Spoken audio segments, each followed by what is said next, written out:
سلسلہ درس کا شروع کیا ہم اور ہمارا اسلام، تمہیدی باتیں کل ہم بیان کر چکے۔ مسلمانوں کی مجموعی طور پر 3 بیماریاں،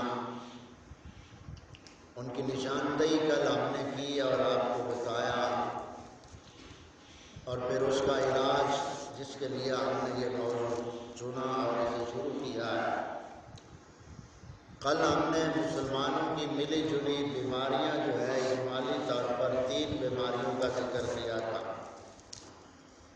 پہلی بیماری جو ہے نت نئے نئے فتنوں کا، فرقوں کا، بد مذہبوں کا ظاہر ہونا، اور سنی مسلمانوں کا سوچے سمجھے بغیر یا دنیا کی حرص و ہوس کے تحت ان بد مذہب فرقوں میں چلے جانا، یہ سب سے بڑی بیماری ہے ایمان کے لیے۔ دوسری بیماری یہ بتائی تھی مسلمانوں کی آپس میں عداوتیں، نفرتیں، ایک دوسرے سے غم و غصہ، ایک دوسرے کے حقوق کی پامالی، یعنی میری سب مانو میں کسی کی نہ مانوں، اور غصہ، یہ دوسری بیماری تھی۔ تیسری بیماری جو ہمارے ماحول معاشرے میں نسل در نسل جو رسم و ریت کے ہم پابند ہیں، ایسی رسمیں، بیہودہ رسمیں جن کا دین اسلام اور شریعت مطہرہ اور عقیدہ اہل سنت سے کوئی تعلق نہیں ہے، یہ 3 بیماریاں کل ہم نے اجمالی طور پہ آپ تمام طلباء کو بتائی تھی، اور اس حوالے سے بتایا تھا کہ آگے ہم جو درس شروع کریں گے گویا یہ ہمارا پہلا درس ہے۔ اس حوالے سے پہلی قسط آپ اسے سمجھ لیں کہ بچے کے پیدا ہونے کے وقت کون کون سی رسمیں ہیں ہمارے ماحول معاشرے میں، اور ان رسموں کی خرابیاں پھر کیا ہیں، نوستیں کیا ہیں، اور شریعت مطہرہ نے ہمیں رہنمائی کیا دی ہے۔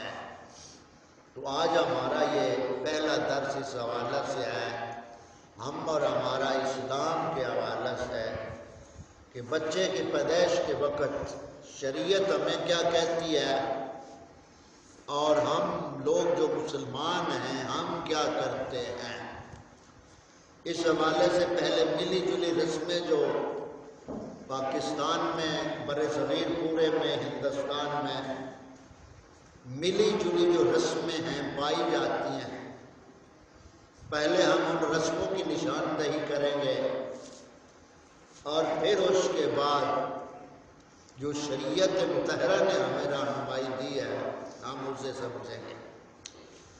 اس حوالے سے اکثر زیادہ تر پہلی ایک رسم بری رسم جو برصغیر پاک و ہند اور بالخصوص پنجاب ہمارے یا پاکستان کے چاروں صوبوں میں جاہلانہ ایک رسم چلی ہوئی ہے، پائی جاتی ہے رسم، اور وہ کیا ہے، اگر لڑکا پیدا ہو، بچہ پیدا ہو والدین کے ہاں، تو بہت زیادہ خوشی، غیر شرعی خوشی کا اہتمام کیا جاتا ہے، اور بچی پیدا ہو تو اسے نحوست سمجھا جاتا ہے، یعنی بچی کی پیدائش پر غم کے تاثرات ہوتے ہیں معاشرے میں۔ یہ پہلی بد رسم اور بری رسم ہے کہ بچہ پیدا ہو تو خوشی کی انتہا کر دینی، اور وہ بھی غیر شرعی طریقے سے، اور اگر بچی پیدا ہو تو پھر جو مشرکین مکہ تھے ان کا یہ طریقہ ہوتا تھا کہ بچی پیدا ہوتی تو وہ اپنا چہرہ لوگوں سے چھپاتے تھے کہ بچی پیدا ہوئی۔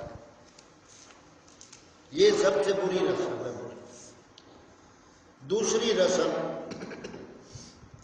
پہلا بچہ اگر پیدا ہو تو اس پہ ایڑی چوٹی کا زور لگا کر خوشی کرتے ہیں، قرضے اٹھا کر کے خوشی کریں کہ بچہ پیدا ہوا ہے، اور دوسرا بچہ اگر پیدا ہو پہلے بچے کے بعد دوسرا بیٹا اللہ تعالیٰ عطا کرے والدین کو، تو پھر دوسرے بیٹے پر کم خوشی ہوتی ہے پہلے بچے کی نسبت۔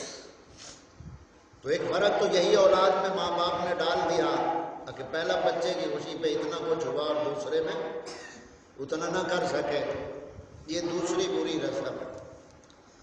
تیسری جو رسم ہمارے ہاں ہے، بچہ پیدا ہو تو پیدائش کے 6 روز تک عورتیں گھروں میں ڈھولکیوں کے اوپر گانے بجا کر خوشی کا اظہار کرتی ہیں، یعنی 6-7 دن گویا کہ جس گھر بچہ پیدا ہوا ہے طرح طرح کی وہاں رسمیں کی جاتی ہیں جن کا شریعت مطہرہ سے کوئی تعلق نہیں۔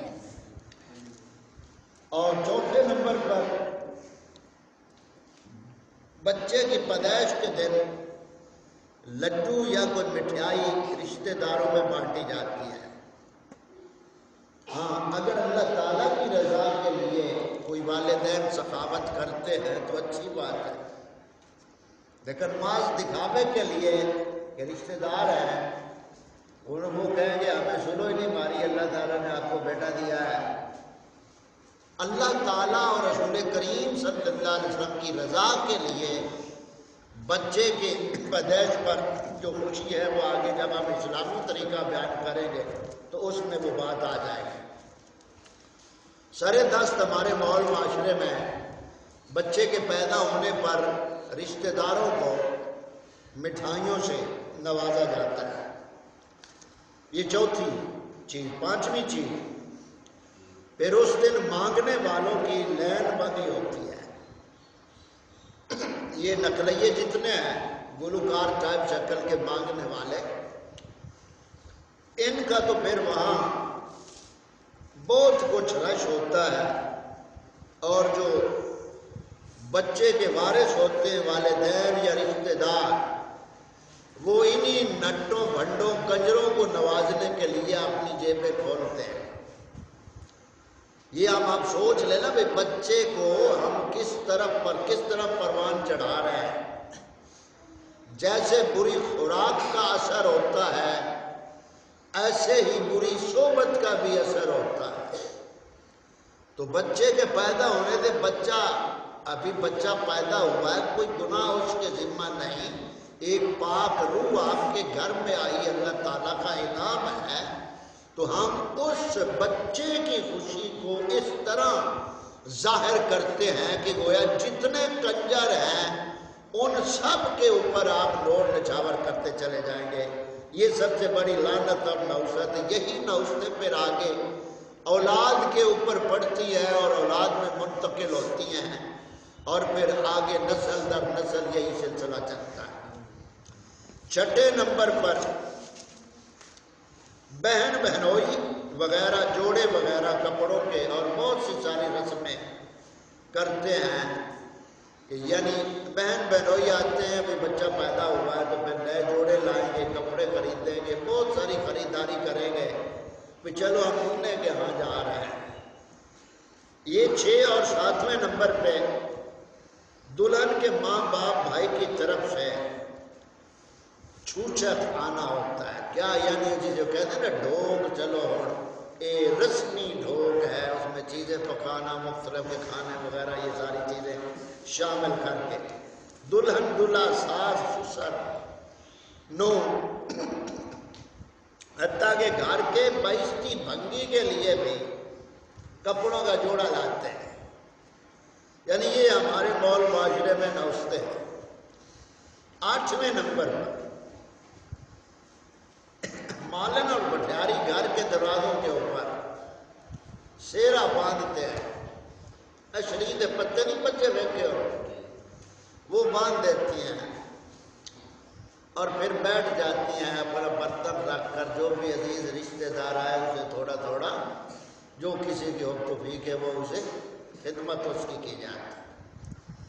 گویا کہ یہ ملی جلی 8 رسمیں ہیں ہمارے ماحول معاشرے میں بچہ جب پیدا ہوتا ہے۔ اب یہ سب فضول رسمیں اور واہیات ہیں، یہ سب ہندوؤں سے منتقل ہو کر ہمارے مسلمان معاشرے میں داخل ہوئی ہے۔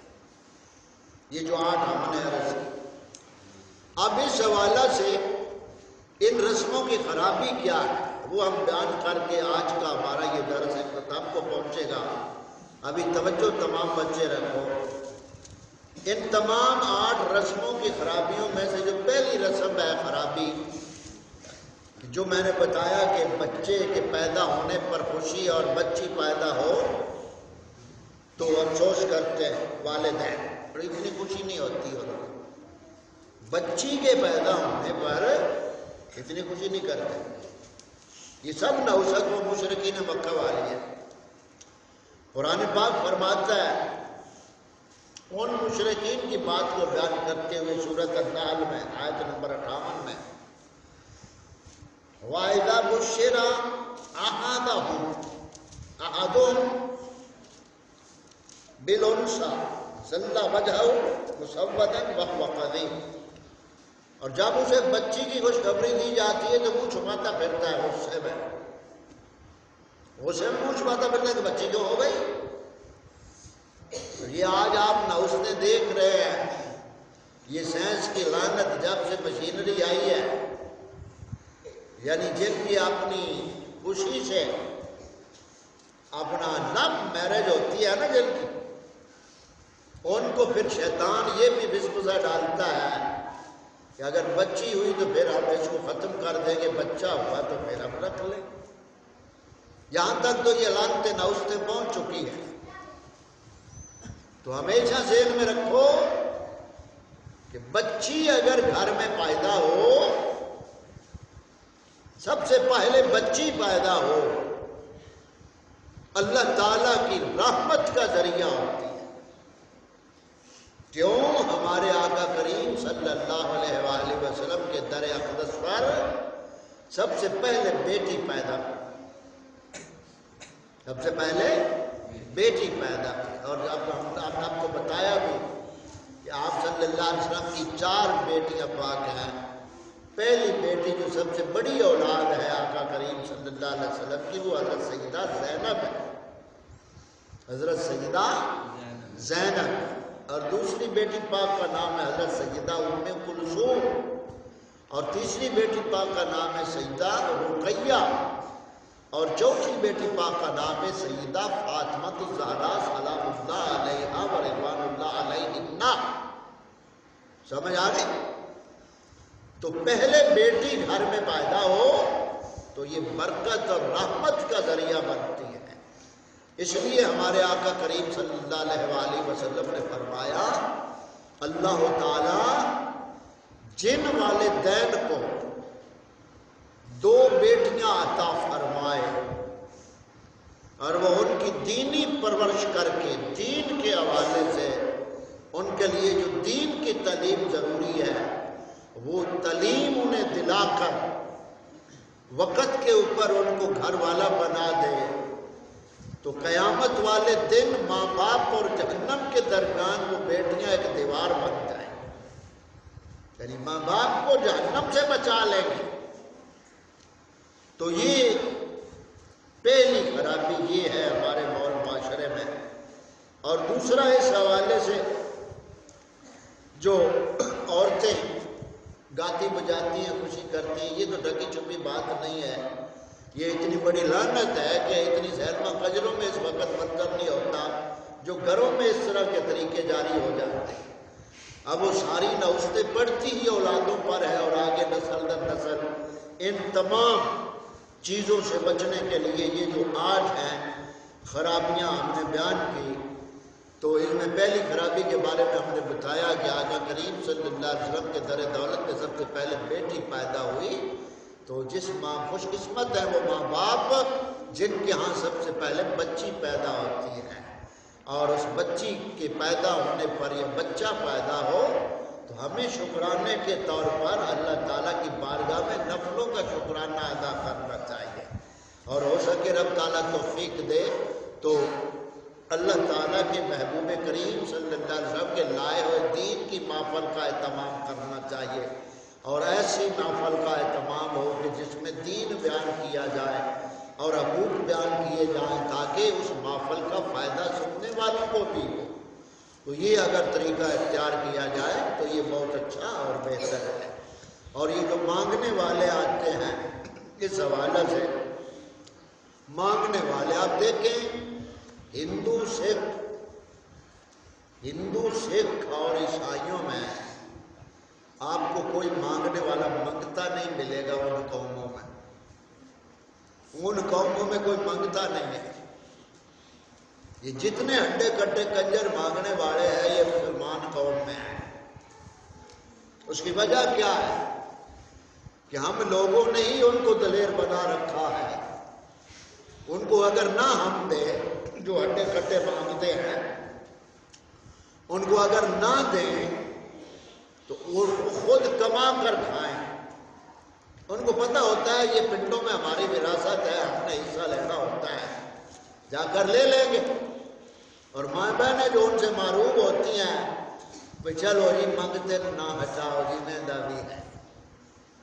ہمارے آقا کریم صلی اللہ علیہ وسلم نے فرمایا جو تندرست ہونے کے باوجود بھی سوال کرتا ہے، مانگتا ہے اور مانگتا ہے تو حشر والے دن اس کے چہرے کے اوپر گوشت نہیں ہوگا، صرف ہڈیاں ہوں گی۔ اس شکل میں وہ اللہ تعالیٰ کی بارگاہ میں آئے گا جو تندرست ہونے کے باوجود۔ اور ہمارے آقا کریم صلی اللہ علیہ وسلم نے اس بارے میں ہمیں طریقہ کیا بتایا۔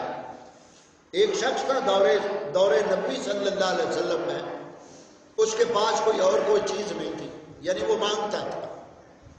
آپ صلی اللہ علیہ وسلم نے اسے فرمایا ادھر، فرمایا تیرے گھر کوئی چیز ہے، کچھ ہے تیرے گھر؟ اس نے کہا کہ جی میرے پاس صرف ایک چادر ہے بس۔ آپ صلی اللہ علیہ وسلم فرمایا جاؤ چادر لے آؤ۔ وہ چادر لے آیا۔ آپ صلی اللہ علیہ وسلم فرمایا صحابہ آپ میں سے کوئی یہ شخص اس کی چادر خریدتا ہے؟ ایک صحابی نے عرض کی یا رسول اللہ میں خریدتا ہوں۔ آپ صلی اللہ علیہ وسلم فرمایا کہ اس کی چادر کے پیسے سے تو چادر تم رکھو۔ چادر اس بیچ لی، پیسے اس نے لیے۔ آپ صلی اللہ علیہ وسلم نے فرمایا کہ اب جاؤ بازار سے کلاڑی اور دستہ خرید کر لاؤ، ایک رسہ اور 10 کلاڑی خرید کر لاؤ۔ 10 کلاڑی رسہ لے آیا بارگاہ رسالت میں، تو آپ صلی اللہ علیہ وسلم نے اپنے دستے مقدس سے اس کلاڑی میں اس دستے کو داخل کیا اور فرمایا یہ کلاڑی اور رسہ لے جاؤ، جنگل میں جاؤ اور وہاں سے لکڑیاں کاٹ کر لاؤ اور لکڑیاں بیچ کر اپنی روزی کا ذریعہ بناؤ۔ ہمارے آقا کریم صلی اللہ علیہ وسلم نے ہمیں یہ سبق دیا اور درس دیا ہے۔ اور یہاں مانگنے والے موٹر سائیکلوں کے اوپر ہیں، موٹر سائیکلوں کے اوپر مانگنے والے ہیں۔ یہی تو حالت ہے ہماری نوشت ہے کہ جو ہم اپنے گمان کے مطابق یہ اخراجات خرچے صدقہ خیرات کرتے ہیں، اس کا ہم دکھاوے میں تو آ سکتے ہیں، اللہ تعالیٰ کی بارگاہ میں کوئی قبولیت ایسی چیزوں کی نہیں ہے۔ کیوں؟ آپ کہیں بھی کوئی خط بھیجنا چاہیں، گورنمنٹ کے حوالے سے کوئی خط بھیجنا چاہیں تو اس خط کے اوپر گورنمنٹ کی مہر ہونی ضروری ہے، یا جہاں پہنچنا ہے وہاں کا پتہ اور مہر ہونی ضروری ہے۔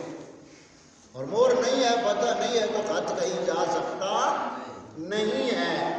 ابھی یہ نوٹ آپ دیکھ لینا، نوٹ بنوٹی بھی تو ہے نا، بنوٹی نوٹ ہے نا، گلیوں بازاروں میں پڑے ہوتے ہیں بنوٹی نوٹ، لیکن شکل و صورت تو وہی ہے، لیکن کیا کہ وہ نقل ہے، اس کے اوپر گورنمنٹ کی اصل مہر نہیں ہے، تو وہ نوٹ کسی کام کے نہیں۔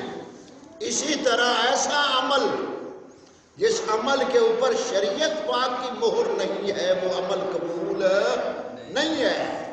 عمل وہی قبول ہے جس کے اوپر شریعت پاک کی مہر ہے۔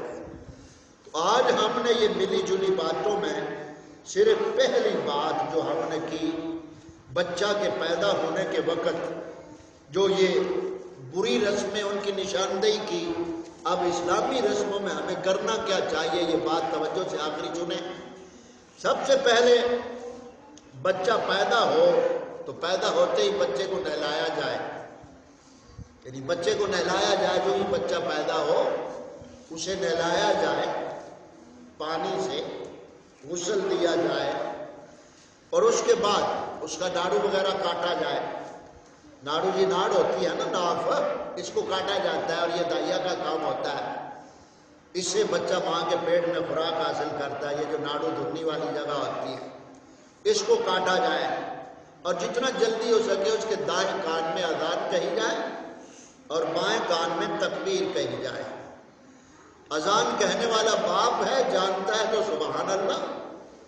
گھر میں کوئی بھی فرد اذان کہنا جانتا ہے تو وہ دائیں کان میں اذان کہے اور بائیں کان میں تکبیر کہے. اور اس کے بعد مسجد کا امام ہے یا مؤذن ہے، اگر کوئی اور اذان پڑھنے والا نہیں یا شرم آتی ہے ماں باپ کو، رشتہ داروں کو اذان پڑھنے سے شرم آتی ہے ماشاءاللہ، تو پھر جو امام مسجد متعلقہ ہوتا ہے اس سے اذان کہلوائی جائے. امام مسجد یہ تقاضا نہ کرے کہ اب پیسے دو تو میں اذان پڑھوں گا. یہ امام مسجد تقاضا نہیں کر سکتا کہ اذان پڑھوں گا پیسے دو. یہ لالچ ہو دل میں کہ یہاں سے مجھے پیسے ملیں گے تو اذان پڑھوں گا. نہیں، اللہ تعالیٰ کی رضا کی خاطر مؤذن یا امام مسجد اذان پڑھے اور وہ خوشی سے والدین اگر کوئی خدمت بطور کرنا چاہے تو اس میں کوئی ممانعت نہیں ہوگی، خوشی سے اگر کوئی دینا چاہے. تو اس کے بعد پھر بچے کو گٹی دی جائے. گٹی سمجھتے ہو نا، گڑتی. بزرگان دین فرماتے ہیں کہ پہلی گڑتی جو بچے کے منہ میں جاتی ہے، گٹی اس کا اثر رہتا ہے. اس لیے والدین کو چاہیے کسی نیک صحیح سنی عقیدہ والے مسلمان سے یا امام مسجد سے اسے گڑتی دوائی جائے، گٹی دوائی جائے اور اس کی ٹھیک کر دی جائے. ٹھیک کیا ہوتی ہے؟ یعنی کوئی نیک بزرگ سنی ہو تو کوئی خرما یا چھوارا یا میٹھی چیز وغیرہ وہ اپنے منہ میں پہلے چبائے اور وہ چبی ہوئی جو چیز ہے نرم ہو جاتی ہے، وہ مٹھاس پھر شہادت کی انگلی لگا کر بچے کا منہ کھول کر اس کے تالوں میں وغیرہ وہ مٹھاس لگا دی جائے. اسے گڑتی کہتے ہیں، یعنی ٹھیک کرنا. اور یہ صحابہ کرام رضوان اللہ علیہ مجمعین آقا کریم صلی اللہ علیہ وسلم کی بارگاہ میں جب بچہ کو پیدا ہوتا تو لے آتے تو آپ صلی اللہ علیہ وسلم اس طرح ان کی ٹھیک کرتے تھے. تو اس حوالے سے حضرت عبداللہ ابن زبیر رضی اللہ تعالیٰ عنہ، حضرت عبداللہ ابن زبیر کون ہیں؟ حضرت ابوبکر صدیق پاک کے نواسے ہیں. امام حسین پاک کن کے نواسے ہیں؟ ہمارے نبی کریم صلی اللہ علیہ وسلم کے. اور حضرت عبداللہ ابن زبیر مدینہ طیبہ میں جب مہاجرین ہجرت کر کے آئے تو یہ پہلا بچہ تھا عبداللہ ابن زبیر جو پیدا ہوا.